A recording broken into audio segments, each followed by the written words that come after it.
Dominique nique s'en allait tout simplement, routier, pauvre et chantant. En tout chemin, en tout lieu, il ne parle que du bon Dieu, il ne parle que du bon Dieu.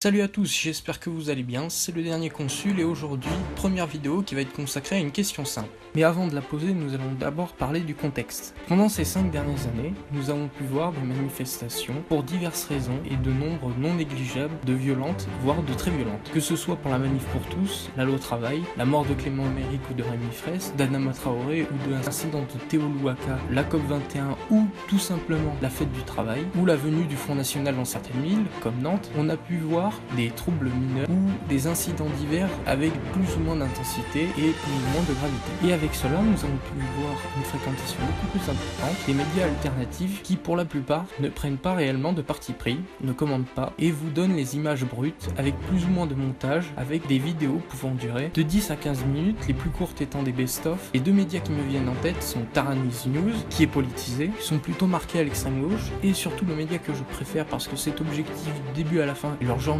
parce que ce qu'ils font c'est du journalisme, c'est parce que fait BFM TV ou LCI, CNews ou les journaux traditionnels papier, leurs journalistes filment bien. Ces nouveaux médias permettent de voir les faits dans leur ensemble plutôt que les 3 images qui tournent en boucle sur les chaînes traditionnelles et donc vous permettent de faire votre propre avis. Et la question que je me posais, et qui très sincèrement n'a pas qu'une seule réponse et qui peut être posée à ces médias mais aussi à tous les autres, j'ai pris que ces exemples pour vous inciter à aller les voir. D'ailleurs cette question peut se poser aussi en fait à toutes les personnes disposant d'un matériel vidéo et qui filment certaines scènes. Et donc la question est, le fait de filmer l'exposition de la vérité est un droit de regard, d'informer ou tout simplement non-assistance à personne en danger, teinté de voyeurisme. Dans ce sujet, je pense que le cas des reporters de guerre peut être mis à part, car la personne étant extérieure au conflit, elle doit, pour sa propre intégrité, ne pas prendre parti, et aussi parce que ce n'est pas un soldat, ou surtout un soldat de nationalité des belligérants, participe au combat. Pourquoi je parle de cette manière? C'est que quand on regarde les nombreux incidents filmés ces dernières années, on voit bien une chose, que ce soit les médias ou les gens seuls avec leur caméra,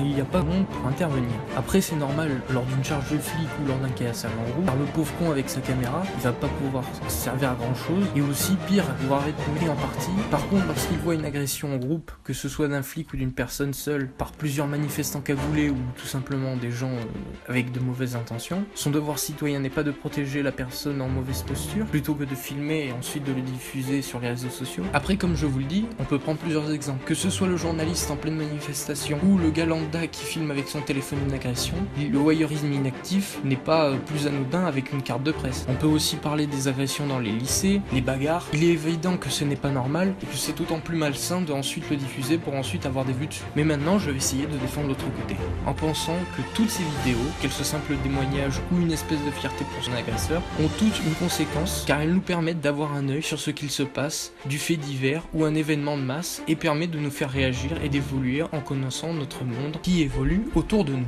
Bon, après c'est vrai, les médias les utilisent pour essayer de nous manipuler, mais c'est à nous de regarder et de trouver d'autres sources. Regardez même la vidéo d'un lynchage au lycée ou au collège filmé par un gamin aura beaucoup plus d'effet sûrement que l'action malsaine, même si c'est un agresseur qui filme. Car sans cette vidéo, sans ce témoignage, nous n'aurons pas de preuves directes. Que ce soit un homme bourré qui se fait frapper sur Periscope ou les vidéos des bouches à incendie pétées dans les cités, elles contribuent toutes à la longue à modifier ou à confirmer la vie des gens sur leur point de vue. Par exemple sur l'insécurité, la possibilité de violence policière. Donc on peut dire que malgré tout, toutes ces vidéos, même si elles peuvent être non morales quand elles sont filmées par leur auteur, ont un rôle utile pour l'information et donc on voit bien le rôle des reporters. Et au final, on peut retrouver l'utilité des mauvaises vidéos pour révéler la vérité, donner des preuves, après l'interprétation reste au choix de chacun. Pour conclure, ce qui est quand même impressionnant à constater, que malgré que nous regardons les mêmes vidéos, nous ne voyons pas la même chose. Nous ne voyons pas les mêmes faits et nous ne voyons pas les mêmes contextes. Nous pouvons observer ça en lisant les différents commentaires sous les vidéos. Certains parlent d'agression gratuite, d'autres de légitime défense, certains parlent de violence légitime et d'autres de violence policière. Tous ces débats en commentaire exposent bien l'énorme pluralité des opinions sur l'interprétation